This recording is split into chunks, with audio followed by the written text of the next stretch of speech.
नमस्ते दोस्तों। मेरा नाम संजय है और आज हम कक्षा 12 के रसायन विज्ञान का अध्याय 6 जो कि है हेलो एल्केन तथा हेलो एरीन पार्ट 7 के विषय में अध्ययन करेंगे। इस वीडियो में हम जो टॉपिक पढ़ने वाले हैं वो इस प्रकार है। एक आणविक नाभिक रागी प्रतिस्थापन अभिक्रिया यानी कि SN1। तो सबसे पहले हम एक आणविक नाभिक रागी प्रतिस्थापन अभिक्रिया यानी कि SN1 को समझ लेते हैं। SN1 अभिक्रियाएं सामान्यतः ध्रुवीय प्रोटिक विलायकों जैसे कि जल, अल्कोहल, एसिटिक अम्ल आदि में संपन्न होती है। और SN1 अभिक्रिया में जो अभिक्रिया का वेग होता है वो केवल एक अभिक्रिया की सांद्रता पर ही निर्भर करता है जो कि है तृतीयक ब्यूटिल ब्रोमाइड। अब यहाँ पर तृतीयक ब्यूटिल ब्रोमाइड की अभिक्रिया नाभिक रागी से कराने पर नाभिक रागी Br को विस्थापित कर देता है और यहाँ पर अल्कोहल का निर्माण करता है। इस प्रकार की जो अभिक्रिया है ये दो चरणों में संपन्न होती है। पहले चरण में तृतीयक ब्यूटिल ब्रोमाइड जो है वो कार्बोकैटायन का निर्माण करता है और साथ ही Br नेगेटिव का भी निर्माण करता है। अब पहला चरण जो होता है वो बहुत धीमा होता है और धीमे होने के कारण ही यहाँ पर जो अभिक्रिया का वेग होता है वो केवल और केवल तृतीयक ब्यूटिल ब्रोमाइड पर ही निर्भर करता है। जबकि दूसरे चरण में जो कार्बोकैटायन होता है वो नाभिक रागी से अभिक्रिया करके अल्कोहल का निर्माण करता है। अब कार्बोकैटायन का जो स्थायित्व होता है वो जितना अधिक होगा एल्किल हैलाइड से इसका विचलन उतना ही सरल होगा, यानी कि अभिक्रिया का जो वेग होता है वो उतना ही अधिक हो जाएगा। अब SN1 तथा SN2 अभिक्रिया के लिए एल्किल हैलाइडों की क्रियाशीलता के क्रम को संक्षेप में निम्न प्रकार प्रदर्शित कर सकते हैं। तो सबसे पहले SN2 अभिक्रिया के लिए देख लेते हैं। तो SN2 अभिक्रिया में जो तृतीयक हैलाइड होते हैं ये सबसे कम क्रियाशील होते हैं। इसका कारण ये है कि यहाँ पर नाभिक रागी के लिए आक्रमण करने के लिए अधिक संख्या में अवरोध उत्पन्न होता है। जबकि SN2 में जो CH3X होता है ये सबसे अधिक क्रियाशील होता है और इसका कारण यह है कि यहाँ पर नाभिक रागी प्रतिस्थापन नाभिक रागी जब यहाँ पर आक्रमण करता है तो यहाँ पर अवरोध सबसे कम होता है। इसी कारण CH3X जो है वो SN2 अभिक्रिया के लिए सबसे अधिक क्रियाशील होता है।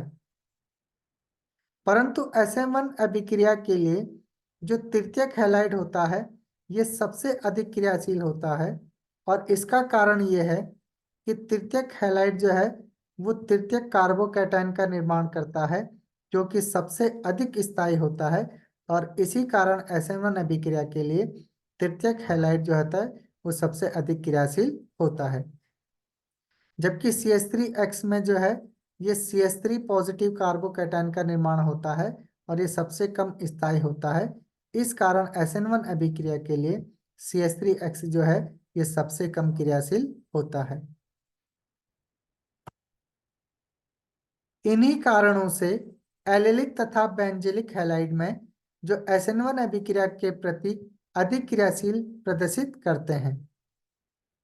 इस कारण निर्मित कार्बोकैटायन अनुनाद के द्वारा स्थायित्व प्रदान कर लेते हैं जैसा कि नीचे प्रदर्शित किया गया है। जो एलिलिक और बेंजाइलिक हैलाइड होते हैं या बेंजिलिक हैलाइड होते हैं इनमें अनुनाद के कारण जो कार्बोकैटायन होते हैं वो अधिक स्थायित्व को प्राप्त कर लेते हैं और अधिक स्थायित्व प्राप्त करने के कारण इनकी जो अभिक्रियाशीलता है वो SN1 अभिक्रिया के प्रति अधिक क्रियाशील होते हैं। दोनों क्रिया विधियों में दिए हुए एल्किल समूह के लिए जो हैलाइड RX की क्रियाशीलता का क्रम जो है वो इस प्रकार होता है। तो RI सबसे अधिक क्रियाशील होता है, फिर RBr, फिर RCl और फिर लास्ट में RF जो है वो सबसे कम क्रियाशील होता है। अब हम एनसीईआरटी का उदाहरण 6.6 देख लेते हैं। निम्नलिखित हैलोजन यौगिकों के युगलों में कौन सा यौगिक SN2 अभिक्रिया तीव्रता से देगा?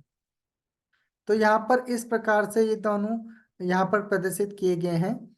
तो यहाँ पर जो ये है, तो यहाँ पर ये जो हैलाइड है, ये जो प्राथमिक हैलाइड है, और प्राथमिक हैलाइड होने के कारण ही जो ये SN2 अभिक्रिया है ये वो तीव्रता से देगा।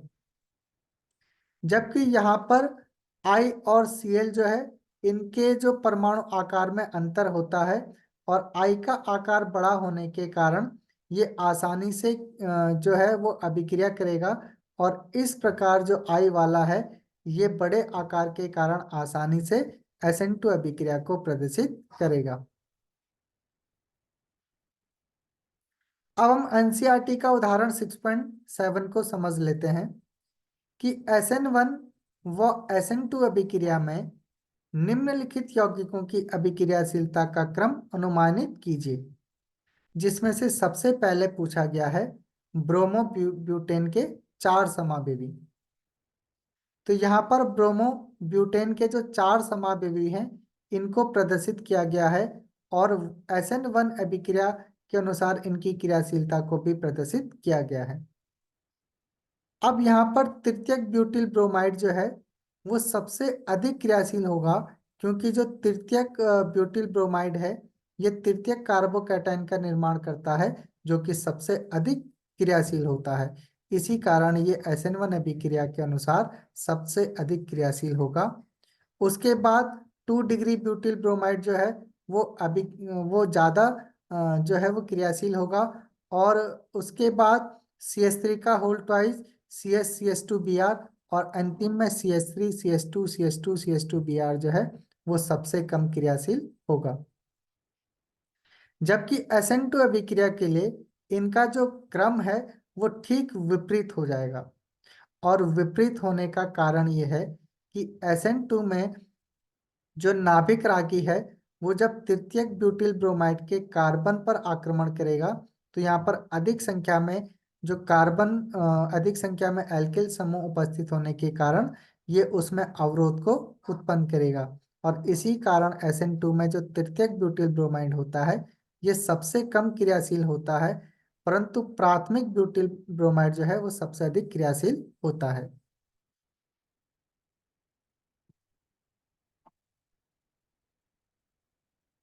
अब हम सेकंड वाला देख लेते हैं, जिसमें दिया है C6H5CH2Br, C6H5CH2, C6H5Br, C6H5CH CH3Br, C6H5CCH3, C6H5Br।